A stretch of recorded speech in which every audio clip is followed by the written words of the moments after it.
Hey, what's up, guys? Thanks so much for joining. This is another episode where I get an opportunity to talk with an awesome investor, a really good friend of mine, and someone who's been on the team for 5 years. This is Lou Raven. What's up, Lou? Thanks so much for hanging with me. Yeah, I'm glad we get to do this. So, like I said, you're not only an awesome team member who's been on the team, sold millions and millions of dollars with real estate, but you've been with our team for over 5 years. And I think there's a huge misconception that's out there in the real estate industry, and that's that team agents are join teams in order to just get started. I just want to learn how to do this. Maybe I can get some leads, fill up my database, and then once I get to a certain spot, I'm out of here. Now, to be absolutely clear, because you're one of the best investors that I know, you're amazing at organizational leadership, and you have a strong, honest personal care with people, you could start your own team tomorrow. So why do you remain on a team? Yeah, well, as you know, I used to lead 400 employees. So I have a big background in really the franchise model because I have 30 different locations with a ton of employees. So to your point, I could do this on my own. It doesn't make any sense to for a couple of reasons. The biggest one, if I'm looking at it just quantitatively, is return on time. The amount of time that goes into your job as a team leader versus my job as a leader within the team who still earns income from my agent's sales. The amount of time discrepancy there is ridiculous. Like, you have to spend all kinds of time doing things that I don't even want to do, like staying up on industry trends, coming back, educating us, keeping the team motivated. I just have to work on keeping my group of people motivated and on track. Let's go into that, because I think that's really rare for groups to have. I have an organization within an organization. Is that a team within a team? Like, at what point people always are talking about, like, oh yeah, but is it split and then split and then split? Like, walk us through what that structure actually looks like. Yeah, so at Brooke Team, like many brokerages, you have a split with the brokerage itself. At EXP, we're really fortunate. Our cap is only $4,000. After that, you don't pay the broker anything for the rest of the year. Then we have our cap with Brooke Group, which, as you know, adjusts once you hit $5 million. You go to 80-20 after that. And the best part of the team model to me is that you, Brooke Team, paying me as a mentor out of the income that you would earn otherwise to mentor agents. So it doesn't cost them anything, I guess is where I'm going with this. I've got people I've mentored for 4 years who are still with me, because why wouldn't they be? Right, exactly. So like, our focus here is on, just like EXP, they have a revenue share. So it's not off of profit, it is off of revenue. EXP runs its dollars off 50% of the dollars that come in. Brooke Team runs its profit after the revenue that comes in and gets split with the mentors, so the mentors can continually.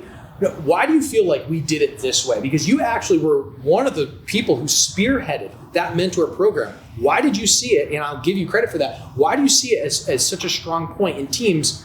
Was there a problem? Did you see teams falling apart or not having a good track record? Why did you propose this? Most teams blow up after a certain amount of time. Why? They reach scale. I mean, it varies based on the team. But I think commonly a team will hit a ceiling, and then the leadership isn't there. Either the team leader themselves isn't as good of a leader as they need to be to lead that organization, and or they haven't built out kind of a layer of support below them from a leadership standpoint. So what I saw in the Brooke Group Mentor Program, what we had when I joined was a 1-year agreement that you'd get paid to mentor people for a year, and then after that they're on their own and you don't earn revenue anymore. And what I saw was, but I can do that better. And I can build on that mentor program, and I can keep developing people beyond just the basics. What I think you brought in a really strong way was you brought from Aldi, you brought that organizational leadership, and you thought long-term. And you are a long-term thinker who's constantly not focused on returns for the year, which I feel like understandably many agents are. They're like, I just need to pay this month or this quarter or this year. Understandably. You're thinking as an investor, what's a long-term hold? What's my long-term play? And as you looked at that, you realized, hey, there's an issue that shows up in the real estate business. People on teams appreciate certain supports, but after a while, that value proposition begins to decline as competency increases. So what is more valuable once the competency increases? And then it's new layers of leadership and opportunity. And I believe you're the one who helped spearhead that mentorship program, which has allowed you to really kind of thrive on a team for a long term. Absolutely. Yeah, and I would love to say that, I was so smart that from day one I saw that there's this massive problem in the industry and we are starting to solve it at Brooke Team and we need to do more to do that. In reality, what happened was I joined Brooke Team, and people that I started with 6 months prior all of a sudden saw me selling more and more, and I'm selling 2-3 houses a month. And they start calling me and say, hey, what are you doing? And I'm like, it's just different over here. You got to talk to Brooke Team. You got to check it out. And so I started naturally attracting people who had the problem that I had and overcame thanks to what you built. So then I was able to mentor them within the system, not reinvent the wheel. You've already perfected, the training part of it. So then for me, it's just the execution as a leader and helping people with their business plans, their goals, et cetera. And so over time, what happened was I was able to get people to where I was, and I kept growing. And so I just kept bringing people up with me to the next level and the next level, whether that's higher production, buying rental properties, starting teams of their own. 4 out of my 8 mentees have mentees themselves.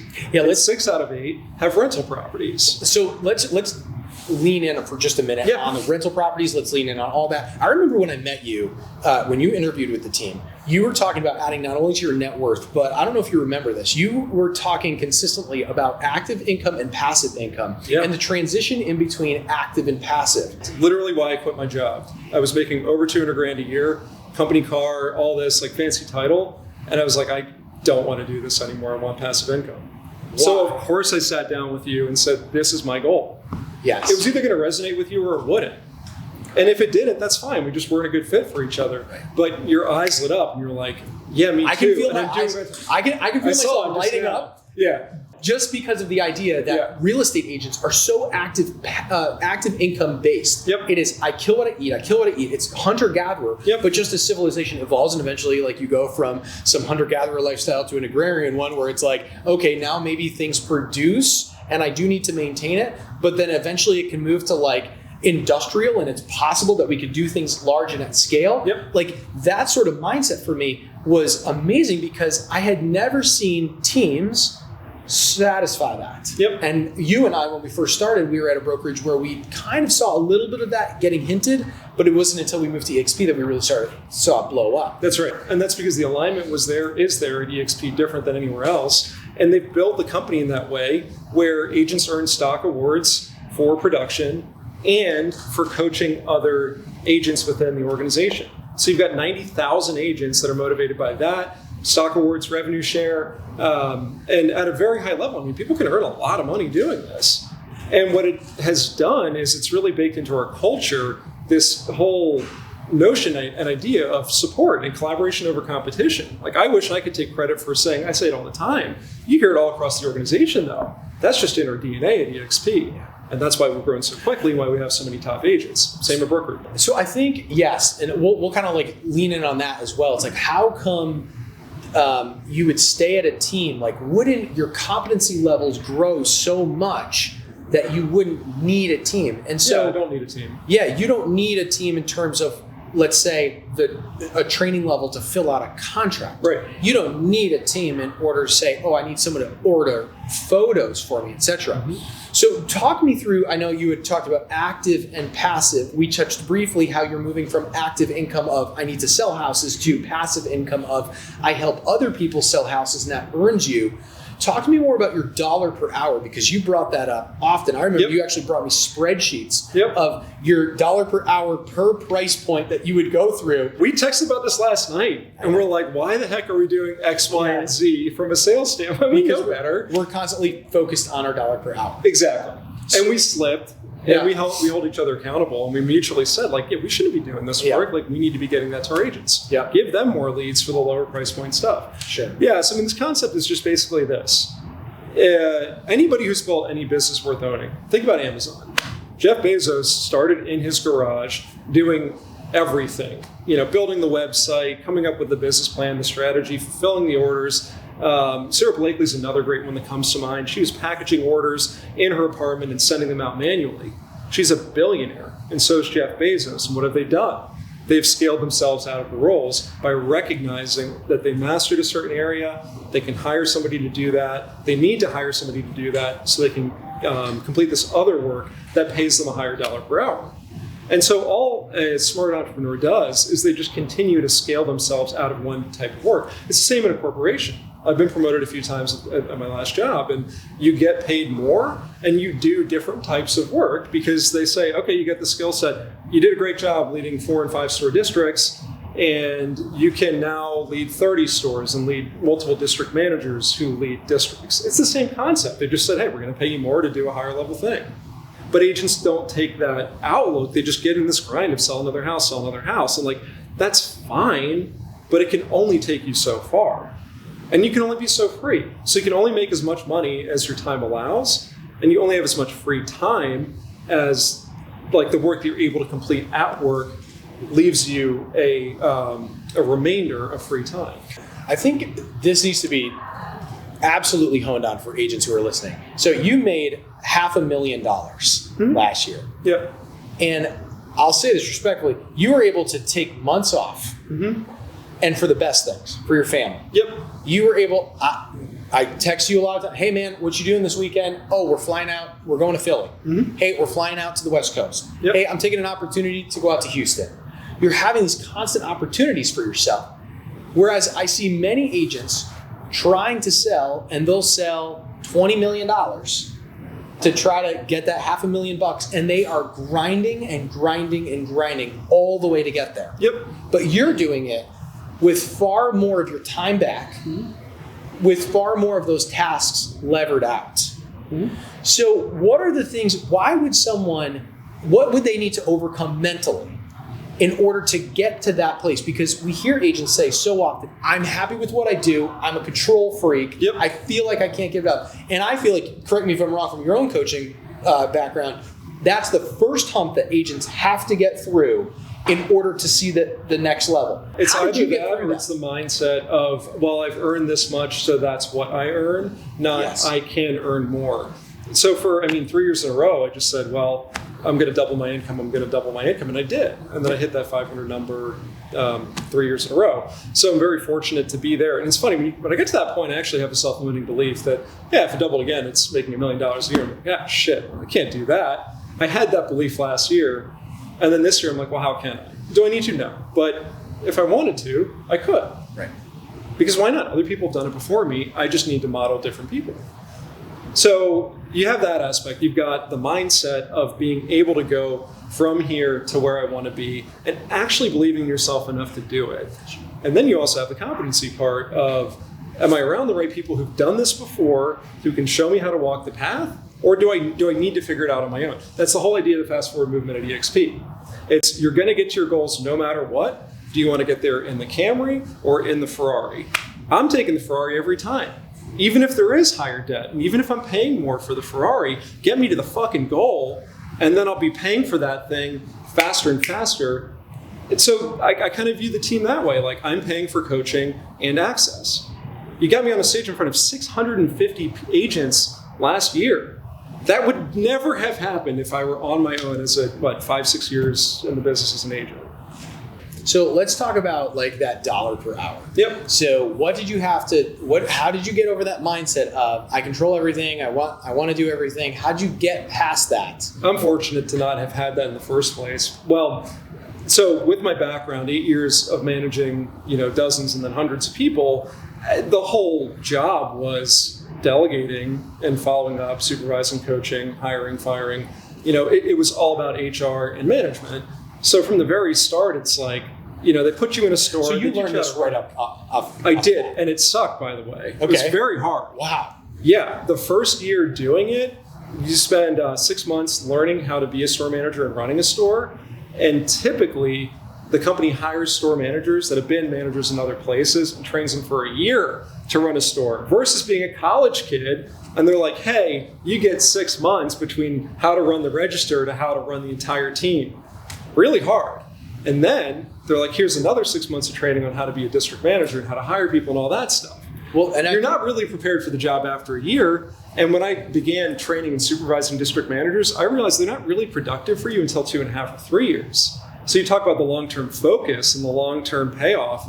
It came from that. And then you talk about, letting go of control on tasks and delegating. It's like, man, I had to learn that or I was getting fired. It seems like a clash of this like brackish water and fresh water, like all the time in our industry. Our industry is self-focused, kill and eat what you can today, figure out me the whole time.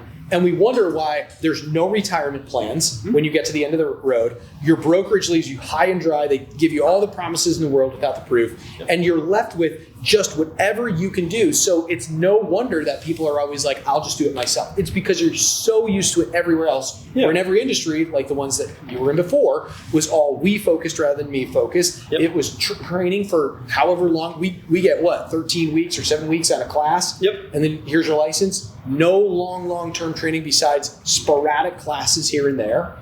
And I think what's really exciting is you've taken all of your experience, your life story, and you've written that. You've taken all those previous chapters and you've used that context to write it now into real estate. And that's why it's no wonder that you've succeeded so much. Thanks. That's why it's no wonder that you make $500,000 a year. That's why it's no wonder where you understand how to leverage yourself and can take months off at a time. And people look at you and are like, how are you so successful?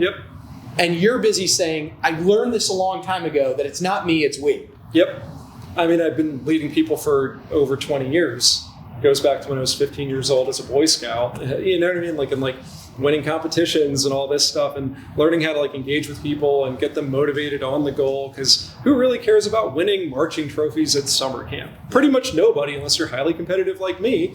And we won 12 out of 13 and no one had swept a week in decades, right?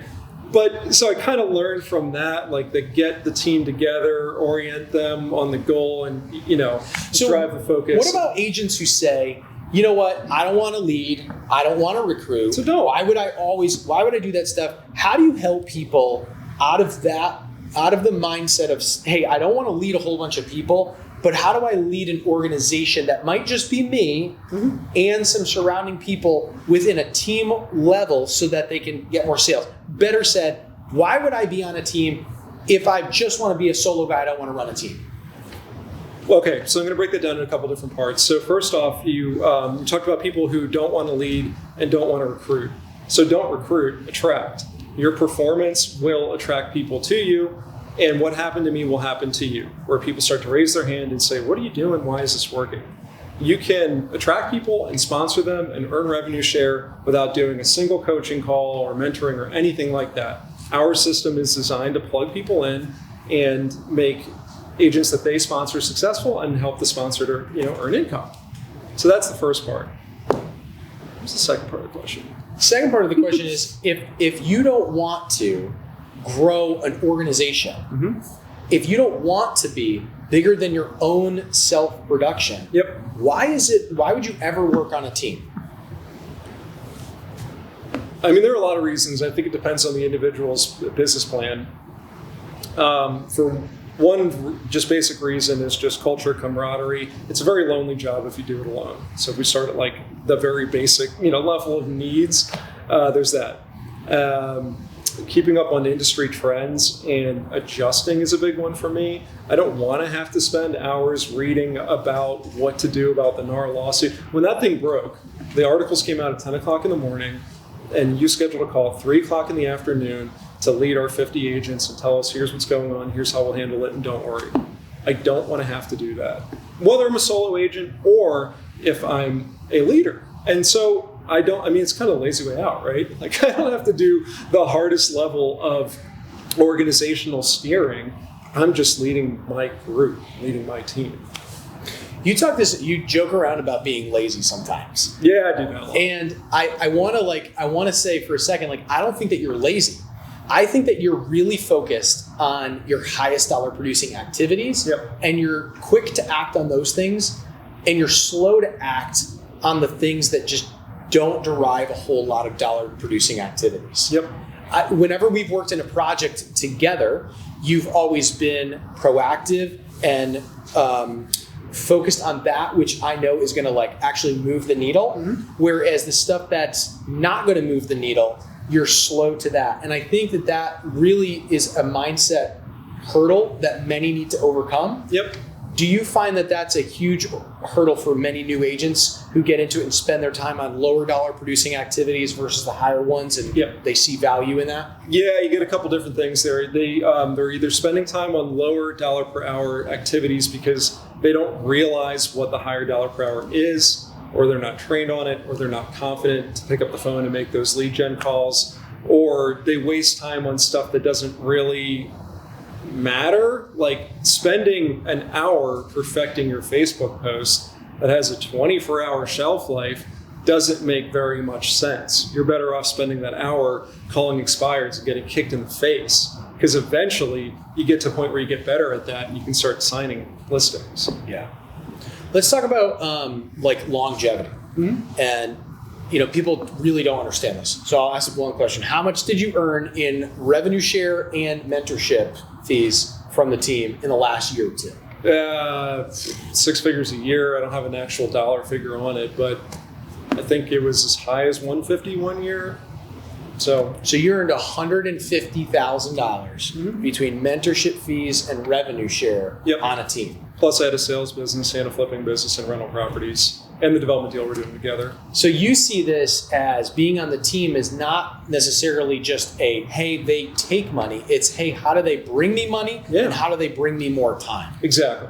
Because I couldn't do all of those businesses if I didn't have leverage in different places. And so at the very base level, as a new agent, you should have transaction coordinating right away day one. Whether you're solo or on a team, whatever. You should not be doing that paperwork. It's not the highest and best use of your time. You're probably not good at it to begin with. So when our agents come in, whether, especially the experienced ones, it's very hard for them to let go of that paperwork because they've kind of been doing it, controlling it for so long. I have to help people understand, what's the benefit of that paperwork going exactly the way that you've done it before, or it being 95% accurate? Are you okay with 5% inaccuracy? And why aren't you? Because you are getting rid of an item that, freeing up that time, you can earn $200, $300, $400 per hour by not managing the deal. So to me, it's a no-brainer. Okay, no one is going to do your business the way that you will. The owner's always going to have the most control over it and have the best outcome. I'm not going to debate that at all. However, you have to pick what you really care about at the end of the day. And I care about making more money, building legacy for my family, making money passively, getting time off. It took 3 or 4 months off when Ben was born. And most people don't get to do that. Most people don't get to do that. Most people also don't get to think or have given themselves the opportunity to think that the way that you think. My job is not to always think of new things. It's to remind someone of what's constantly needed. And what I mean by that is the best people in the industry, top athletes, top in any category, always have a coach. Right. It's like, did Michael Jordan have a coach? Yeah, he did. Did the coach shoot better than him? Nope. But the coach certainly reminded them of the activities every single day. Now, here's the problem. Did Michael Jordan have an ego? You better believe it. Did Pippen have an ego? You better believe it. Did Rodman have an ego? You better believe it. And so a team leader is like a coach for a sports team. You've got many different egos which are present, lots of different preferences. But the ability and the mindset to convey together we do more has to be conveyed in such a way that aligns with each individual person, that aligns in each different goal and what their futures are as well. And that is very challenging. It is that is it. That's what I see as the biggest problem. The leadership part that you put, absolutely. From like a doing the job standpoint, definitely. I think the hardest job team leaders have, team leaders who have good teams that have a real value prop, is overcoming the stigma of what a team is. Because there are so many teams that don't do it well that it's created this really negative impression of what a team is, and it's really just kind of soured the word or the name team. And we need to overcome that to show people no, we are actually doing it differently. And the best way to do that is by proof. The best way is proof. And so what we did was we said, okay, there's going to be 3 things that this team has. It has training, support, and leads. And that needs to scale for every level of agent. The agent who's just emerging in their process, the agent who's established in their business, and the agent who is excellent in their business. We need to have training for all those 3. We need to have support for all those 3. We need to have leads for all of those 3. Growth-minded so you can generate it yourself, and the ability for the team to partner with you. If you're starting to do that, combined with a myriad of tools that are out there and the ability for the leader to help get those all implemented into their businesses, now all of a sudden, the process of selling real estate, you just leveraged 80% of it out. Yeah. And then the brokerage, with what they provide, leverages probably another 5 to 10% out, which leaves 15 to 5% for the agent to actually accomplish, which should be maintaining relationships with people, starting new relationships with people, getting into conversation where conversion happens, and closing deals. That's it. And then for me, as a leader within the team, I have those tasks in my sales business, and I have coaching in a group setting when it's my turn to, run a group training. But we have other mentors that do that too, so it's not all me teaching every single class. It's doing the path to success, business planning with them, reviewing that, helping people kind of understand where they are with their goals or not, and having coaching calls to help keep them on track with their goals. I do deal doctoring, but that's only when they're a newer agent. And things evolve at some point. When people get past survival and they get into actual production and thriving, then things get really fun for me as a team leader, because I can work on, what do you really want to do? Like, what do you actually want in life? And it's not passive income for everybody. Sometimes people are like, I'm good making $100,000 selling real estate. I don't want to do it in 50 hours a week. I'm like, cool, let's get it down to 30. Great. So I think taking a big step back, I think that, to your point, the team's got the support for each one of those, at different levels, depending on what the agent wants out of their business. And my job as a mentor is helping them identify that. Some people don't even know what they want. So helping uncover that and then getting them to that place. It's awesome. So do you find mentorship as like a fulfilling part of the job? Yeah, definitely. That was the thing that when I left my last job, I was pretty distraught, honestly, about leaving the people. I had 30 different stores, all at different places in their development. I had 8 district managers, all different places in their development. Some were in Australia and the UK, and they were, on a track to promotion to director and all kinds of cool stuff. And I was walking away from really a lot of people I spent a lot of time with building. But I knew my heart was in real estate, and I knew I wanted passive income. I was making these other guys really rich. And I'm like, well, come on. Do a little bit for myself here. The blessing that I found within Brooke Team is that I'm able to do what I love, which is develop people and help them get better and help them succeed at levels that they didn't know was possible, and get compensated for it, and have a good living, and do it in less time than I worked before. And I didn't see that coming when I got my real estate license, honestly. The plan was never to even sell real estate. It was that I was going to flip houses and buy more rental properties. Here we are. I think it's really interesting that for you, you've said, I earned over 6 figures doing this. I know team leaders across the country. It's my job to meet as many as I can, get as many ideas as possible for our crew, bounce ideas off. And we talk about profitability. And there are years that team leaders make absolutely nothing. Yep. Because their business isn't focused on their own personal production, it's on the production of others. But when the whole market is down, their expenses, just like realtors, can remain the same, even if the production is down. I think it's really incredible how probably as a team leader, you've earned more passively by having an amazing group for yourself than many team leaders who are trying to invent the wheel every day, find the best CRMs, find the best programs, get the programs to talk together, handle HR issues, have issues with payrolls, all of these things that you spacing and find all of this stuff. And you're able to work and leverage out all of those, be a team leader, get credit for it, get compensated for it, and do the best part of leading, which is the real mentorship of it. Yeah. I've got the best job. I have the best job on the team. Way better than your job, in my opinion. I have no risk. I have no liability. I don't have contracts with Zillow. I don't have leases in another building, and all that crap. I don't have employees on payroll. I don't have, I have to adapt to the changes in the industry, but not in the way that you do. Everyone's looking to you to say, does that guy got it? And I'm like, Does that guy got? He does? Okay. So then how do I take that message and reinforce that with my people? But I don't have to come up with everything. It's a really cool deal. I love that we're getting this opportunity. People asking, why is Lou Raven on a team after 5 years? Why are some of these guys still here? It's because we asked the question together. Yep. What's the next step? I was just going to say, and I'm so glad you brought that up.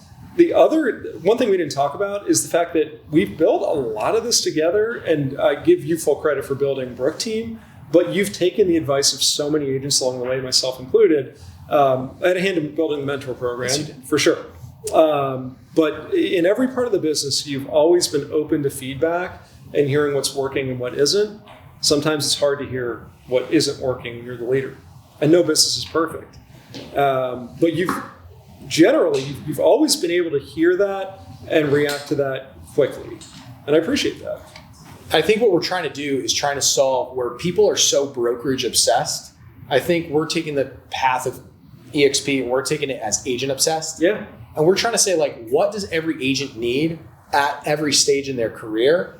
And then listening. So it's how, if the team could supplement you at day one, teach you how to fill out a contract, why can't they at $20 million teach you and help you on how to manage your own organization and how to take vacations for 3 weeks to Europe? And how can we possibly assist you in those roles of what it's going to look like when you're at 0 million, 5 million, 10, 20, and beyond? And I think as long as you keep answering those questions, now all of a sudden you can have a longevity with people rather than just saying, well, I only actually provide a solution for 0 to 5 million. And that's why your team doesn't last much further than that. That's right. That's why people are like, I'll get started and then I'll move on. It's because no one asked you the question at 5 million. So what's next for you? Yep. And then helped you get to that next point. Exactly, because they only see I have this producer and I hope I can keep them. I hope they're going to stay. But they don't actually think about what's important to them and how, retention just isn't a thing. I think that many teams, really focus on. I can think of 3 that do pretty well in the whole state. I think at the brokerage level, they are not focused on teaching people how to be a $20 million producer and do that sustainably because they don't really care. Once you have paid them a certain amount of commission at certain brokerages, you cap, that's all you get. At other brokerages, they'll improve your caps, you get to a certain point. But they all have, not all, the vast majority of brokerages have recruiting models where there's somebody who's on payroll to recruit and they have to bring in 15 people per month and they only care if 2 or 3 of those are producers. That's the actual written guideline. There's nothing about retention. There's nothing about agent growth. There's nothing about production after 1 year. Which is only what matters to agents. That's the only thing. It's the only thing that should matter to agents and to team leaders, by the way, because at the end of the day, you're not doing this for charity. You like leading people, but if you just love leading people, you could do it within your church. That's right. And you have, right? But we're building a business here, and we are compensated off of the production of agents. So why aren't brokerages more focused on that? Let me ask you, let's wrap up with this. The reason I started this team was because I saw teams being done in a way that really kind of burned people. I had listened to team agents before. I'd said, why are you still on this team? I'd asked them what they made. I was just a solo agent. I didn't know. Yep. So I asked them those questions. When I decided to start the team, I was like, I'm going to start the team, teach people in the way that I wish I was taught. Mm-hmm. I'm going to provide materials and tools for them in the way that which I had. And I'm going to compensate them in the way that I wish that I had been compensated. Yep. So I did those 3 things. What's your advice to team leaders out there as to how and what they should do in order to encourage someone to stay with them for 5 years? Got to put yourself in the agent's shoes. It's exactly what you did when you built the team, but I think they need to look at each individual agent and think, what could this person want in 1 year, 3 years, and 5 years? Are they thinking in those terms? And then how do I have that conversation with them to understand what their 1, 3, and 5 year goals are, or help them to make those goals? Because a lot of times, agents are commission to commission, month to month. And I'm not trying to throw shade here or anything, but it's just the reality. We're worried about, to your point, we eat what we kill. And it's hard to look at the horizon and say, I want to go here in 5 years. And I think team leaders need to just sit down and talk with their people and get real. And guess what? If their vision is bigger than your vision or different from, be okay with that. Be there with them on the journey. Like, help them grow, help them to get there. And like, I promise you, you'll get that back. The only time you ever get back is time you invest in your people. One of my first mentors told me that, and I think about that every single week. And you've done it well. Thanks. Cool. All right, man. Well, thank you so much for joining. And That's awesome. Thanks for having this convo, and thank you for 5 years, man. This has been an awesome part. You bet. It's another 50. Another 50. If I live that long.